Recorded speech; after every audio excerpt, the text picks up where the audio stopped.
Good morning, everybody. How are you today? Happy Sunday,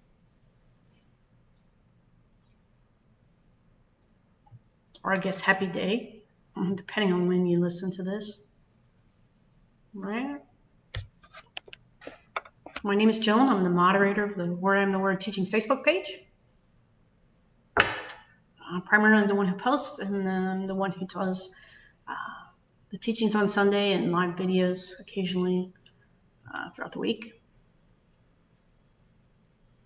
So, yeah, it's my honor, my pleasure to journey with you through the work of Paul Selig and the guides, Melchizedek.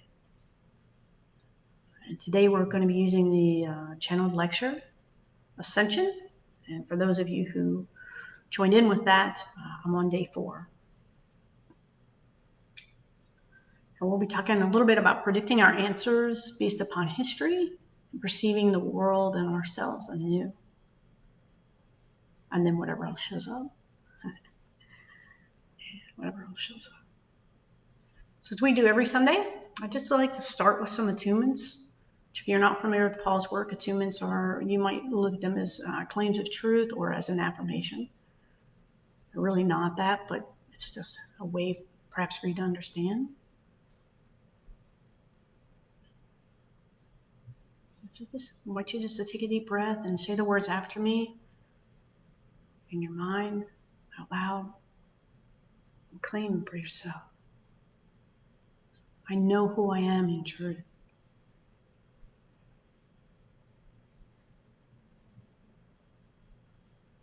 And as you say the words, be willing to allow the energy to come into you.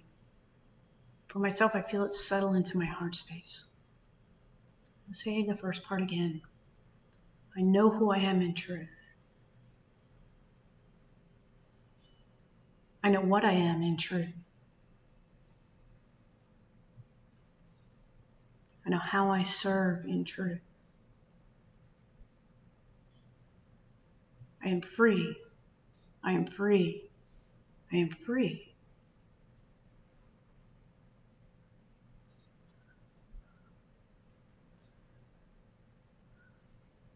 Right? I'm in the upper room.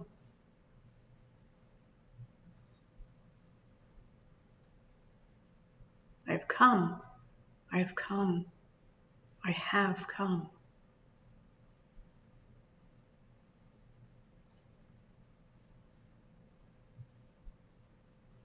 Behold, I make all things new.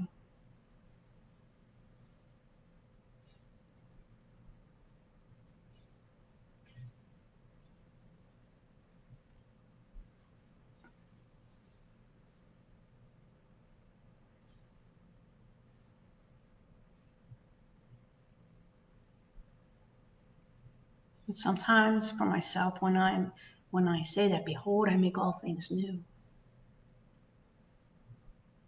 it's looking outside of myself, looking at other people, perceiving a situation differently, perceiving the COVID virus without fear, whatever that may be. And I forget the piece about perceiving myself anew.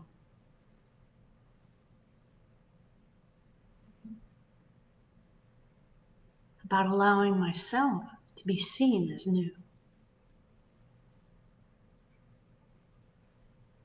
Not only perhaps by you, but also for me, right? How I see myself.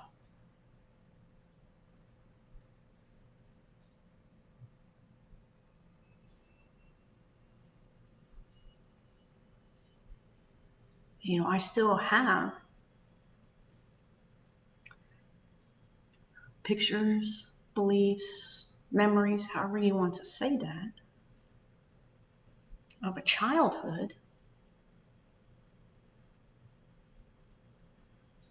where I was told I couldn't do something.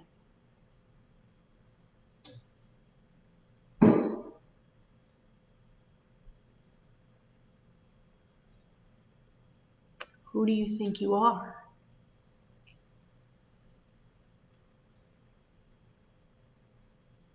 And as much as I would like, my personality would like to be instantaneous when I say, I'm no longer that.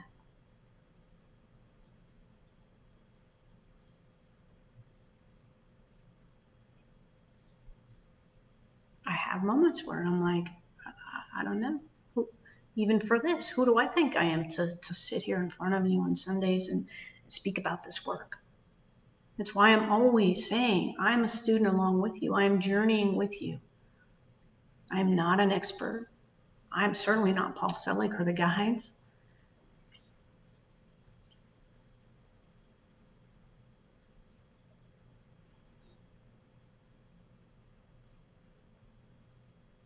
I fall down, I get up, and I'm willing to share that with you in the hopes that in my sharing, I bless you and you bless me, and we all get to rise. So I'm sharing that story, and in the beginning, I said we were talking about how we live our lives, and we predict our answers based upon our history.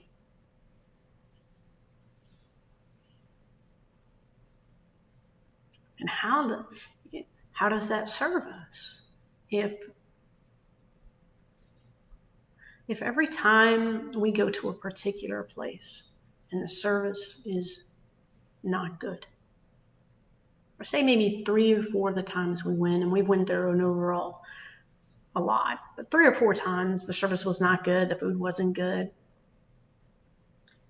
And intellectually, you know that sometimes cooks have a bad day, sometimes servers have a bad day, sometimes you're perhaps not as polite as you could be. And so that can all play into it, right? But then somebody says, oh, hey, have you been to such and such a place? And you're like, yeah, that service sucks.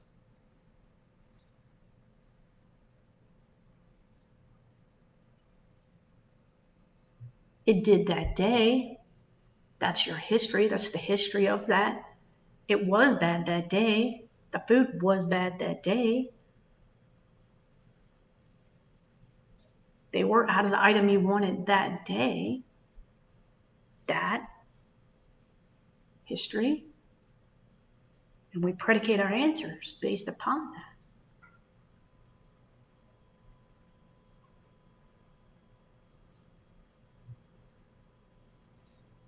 But what if we didn't do that?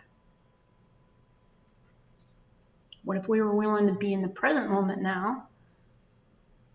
And perhaps we would still say, my experience a few times ago was that the service wasn't great.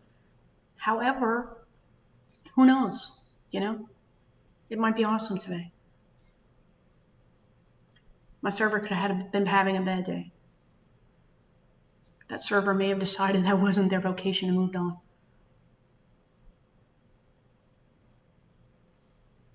Instead of having it in such black and white ways where there's just no room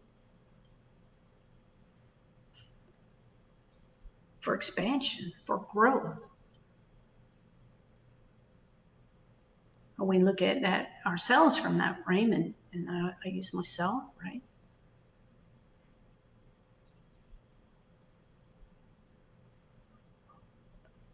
You know,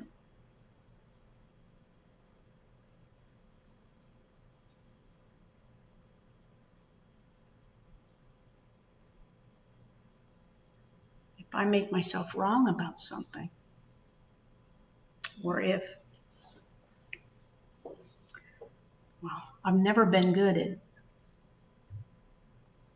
I don't know, I've never been good at chess. I'm not good at chess.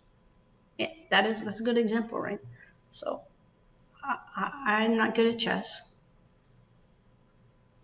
Chess for me is way too much thinking and plotting and planning ahead.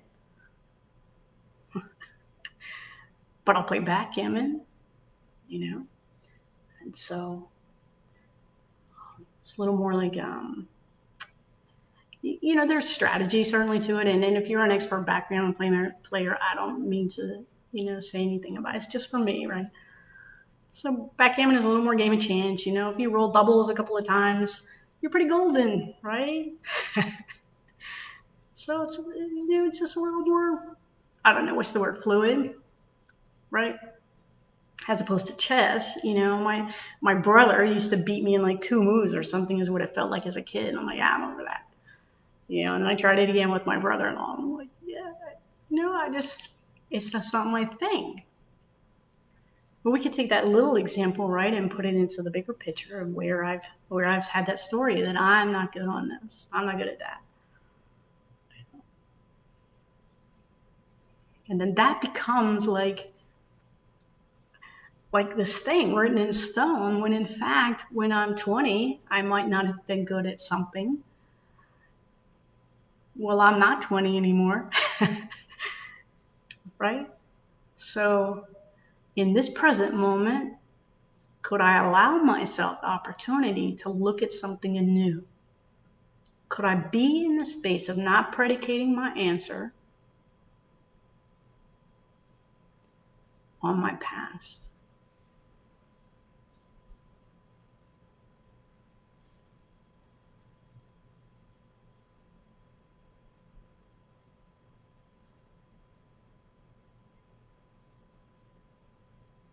It's not always easy, right?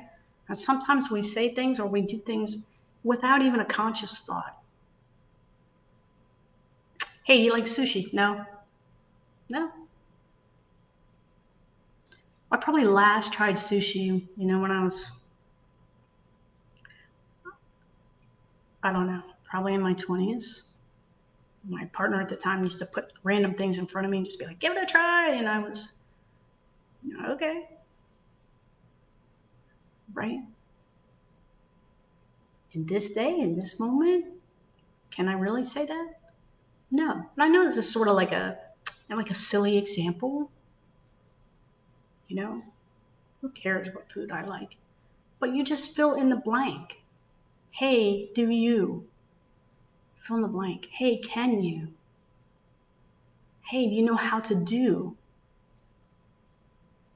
And just take a moment, a brief pause before you answer,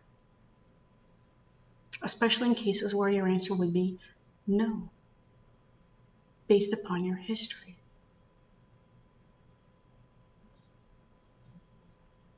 And I guess in some ways it could be the other way, right? Maybe when you were younger or different age, you liked ice cream, and now you know, whatever age you are, you don't like it, or you didn't like it 2 weeks ago or a month ago. But be willing to be in the space of saying, I don't know, let me just look at it. Sort of a space of wonder around our lives. And not just like our life, our insular life, but the world. So if yesterday or an hour ago you felt fear around maybe your health, your family, your job, if you felt fear around that, and then you look at it again, okay, I'm willing to look at this in this present moment now.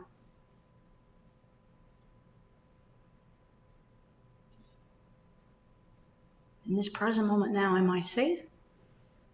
I am.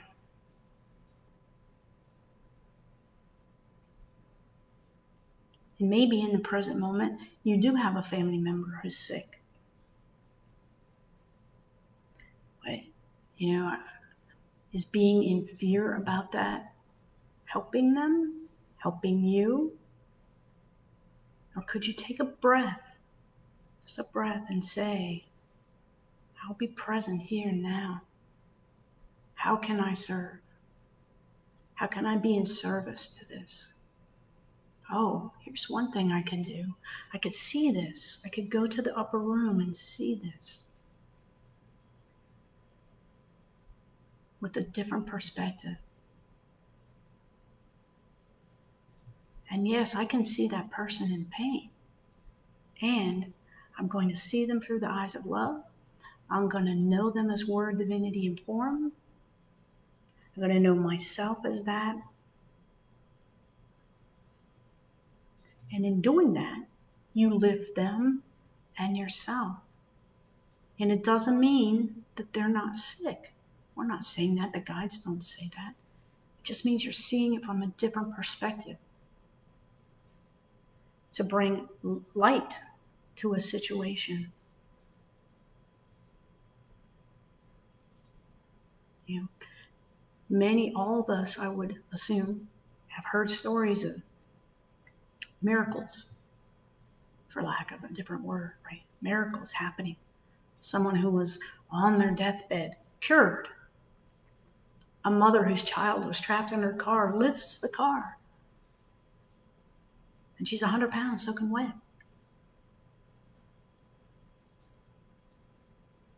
In those moments, perhaps those people were so focused on what was in front of them that there was no time to think about, I can't do that. No one else has ever done that. Who am I to do that? There was no space for that thought. They just were in action. A friend of mine shared a story about a friend of hers who had cancer, and she named her cancer Love. Hi, Love. How are you today? Hi, Love. I know this hurts. I don't know how she did it, but she named her cancer Love. What if we named COVID-19 Love? What would that look like?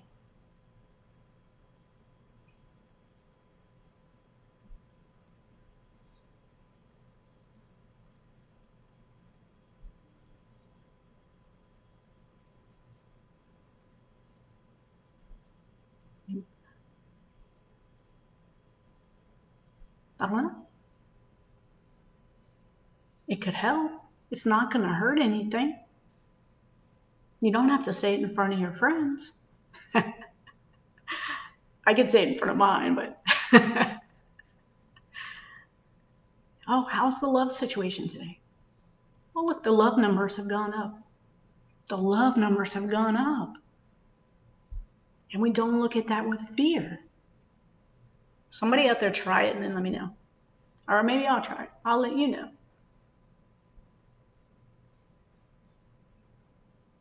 Because of love, we're wearing our mask. Because of love, we're agreeing to quarantine. Because of love, our schools may or may not open. I don't know. It's crazy. Maybe. If you haven't picked up on it by now, I'm a little crazy.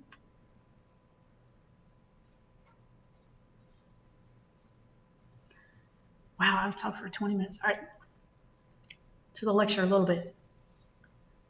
So we're talking about predicating our answers based upon our history, or the history, world history. When you ask questions about your lives and you predicate the answer upon an expected history, list of outcomes, potentialities that you might conjure from the memory banks of possibility, you deem the new in reference to the old. You question about yourselves. What do I become? How will I know myself in agreement to this teaching? All are born in potentiality or expectation. What you think you should be, what you might be if you follow these instructions. The teachings we offer you have come in sequence for a reason. In some ways, we have decided that the ability for humanity to claim its true inherent potential may, indeed, be sung. And all we have done is created the score, the notes to sing, to lift you in field and form so that you may be reknown. You may be reknown. As the chorus sings, it invites the tone in recognition of divinity in all that the song encounters. And indeed, this is how a world is made new, beyond your expectations. Now, what you witness now on this shared plane of experience is the residual effect of great fear. And the confusion you witness in most ways is an outpicturing of fear. And the lifting of humanity that is seeking to ensue is creating quite a din. If you imagine that the vibration of great change being catalytic to new comprehension, new awareness, new creation, you will also understand that what is released is what has contained the new or inhibited the new from trespassing upon old ideas, old concerts, old ways of being.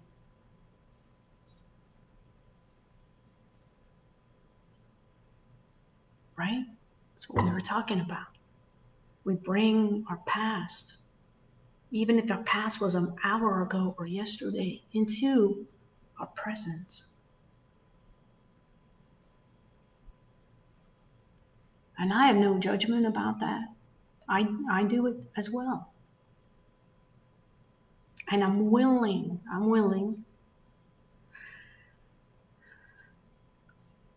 to be present to that as much as I can. Oh, look, I just made that decision based upon what happened yesterday. Let me see if I can release that. Let me ask Source Creator God for help with this.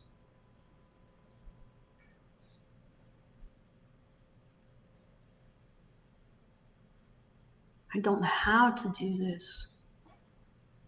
In this present moment today, I don't know how.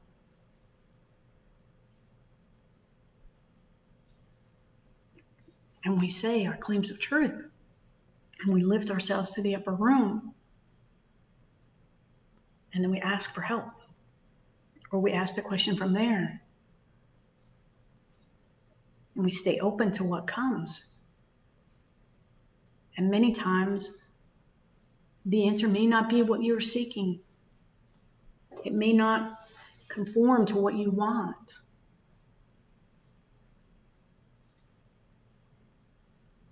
And perhaps you reject it on that out of fear or out of like, I'm not doing that. And I understand that. I understand that. And you go back to the teachings. All right, well, I'll just use a crazy example. Like, so say I go to the upper room and I'm like, I really want to get in shape. Help me with this. How do I do this?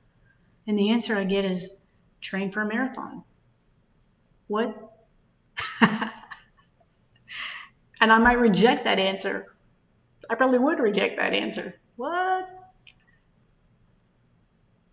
I like to run. I'll jog. Jog 26 miles?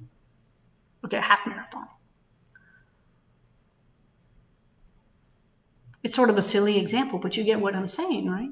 We reject something, or we could reject something just out of like, no, you know?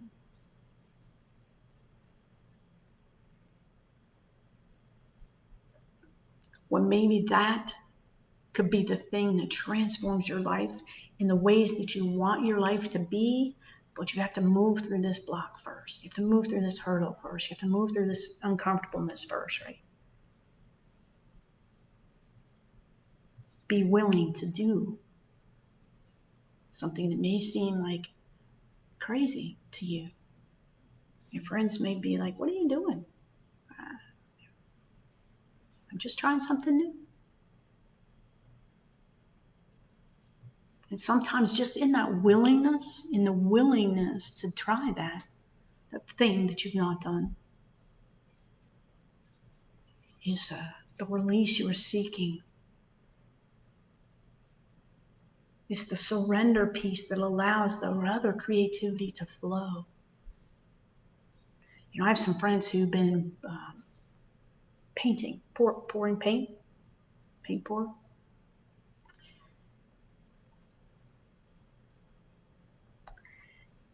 And none of them have any training in it. They watch YouTube videos and they create it.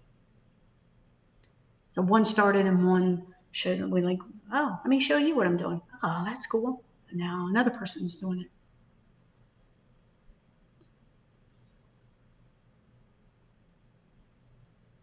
And they could have said, I don't know how to do that, and dismissed it.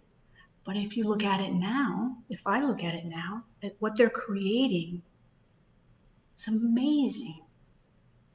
Beautiful pieces of work. Some of them are even selling it now. How cool is that?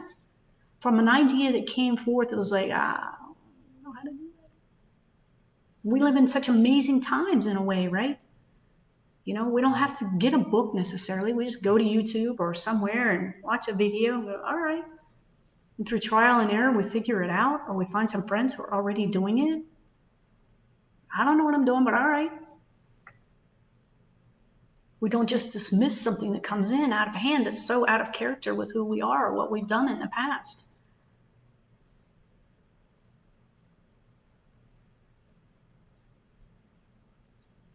You know, here's another silly example. My whole life, well, from the point where I was like a kid until 30 something, I'm like, you know, I would look at people who skydived. Like, why would you jump out of a perfectly good airplane? And my dad and I used to joke about it all the time. And that's craziness. I'm jumping out of a perfectly good airplane. And you know what I did, right? I jumped out of a perfectly good airplane. Not once, not twice, I think 4 times now.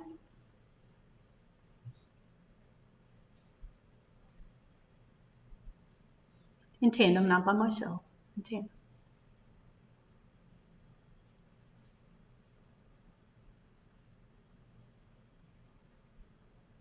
And I'll share the story quickly. The first time I did it, I was in Virginia, way out in the country, and I was petrified, petrified on the plane ride. I'm on this plane, I'm like, I don't even think this plane is going to reach cruising altitude. If you've ever been on a little prop plane, you understand what I'm saying. And the instructor said, you know, I'm going to get to the doorway and I'm going to say 3, 2, 1, and you go. Do not think about it. Do not hesitate. Just go. Okay. Get to the doorway. I'm looking out. I think I purposely did not look down. I just looked out, saw trees and out in the horizon, and we dropped. And I had an altimeter on as well, and so I'm watching it, and he's watching it, and he wants me to pull the chute, so I pull the chute. And this was a transformative moment for me in my life. I tried something new. I tried something that scared the out of me. And when that chute opened, I can go back there now and it'll bring tears to my eyes. When that chute opened,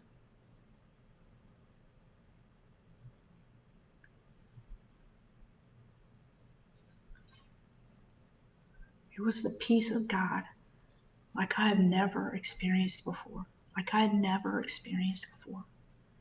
There was no sound. Birds were at eye level or very close by. It was just being in a space of floating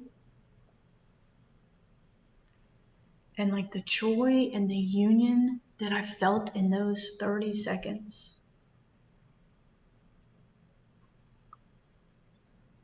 It may sound crazy, but it made such a huge difference in my life because I can go back to that place. And honestly, every time I've jumped since, it's not been the same. Different experiences, right?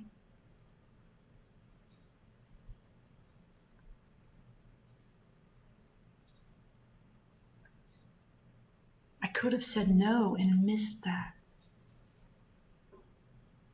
I could have said no from fear, from the past conditioning where my dad was like, I don't know that.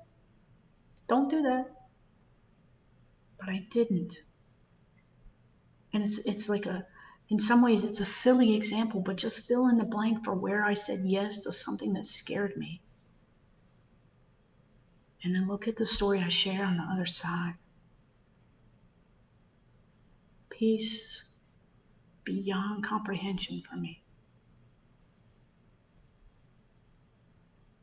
What's on the other side of your fear?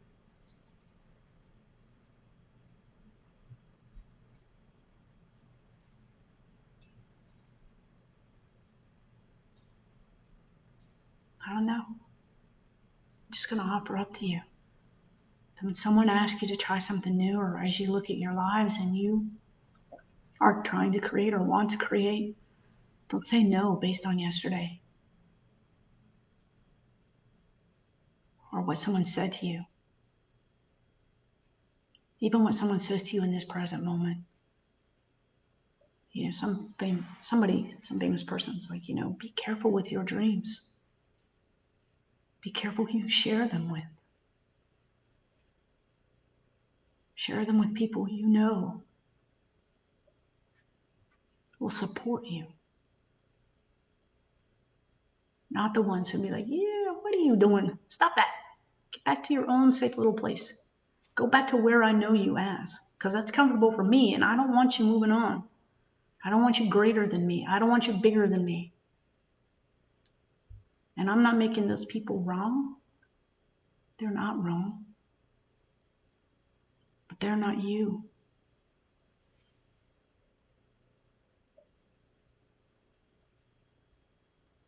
They don't know your life's journey.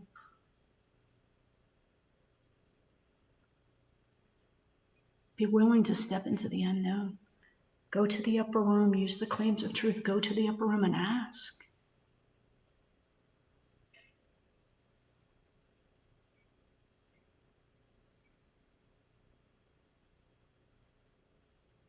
And if you ask and you get something crazy and you're like struggling to learn how to do it, don't judge yourself.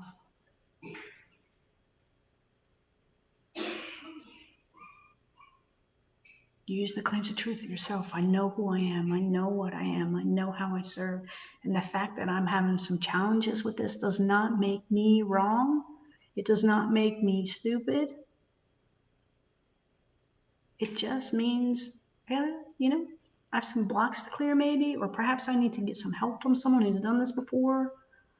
Or maybe I need to rewatch this video again.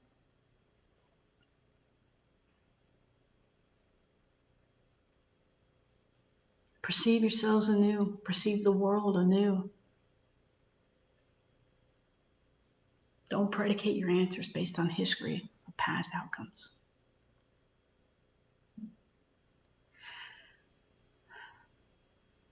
So, that's my thoughts for the day. Thank you so much for spending your time with me, for journeying through the work of Paul Selig and the guides of Melchizedek with me, for sharing your lives with me through the chat, through being here. I appreciate you. I know who you are in truth. I know what you are in truth. I know how you serve in truth. You are free. You're free. You're free. You're beautiful, amazing, awesome beings of light. And I love you. I'll see you next week. Have a great one. I lost my mouse. Sorry, technical difficulties. I'll try that again. See you next week. Have a great week. I lost my mouse.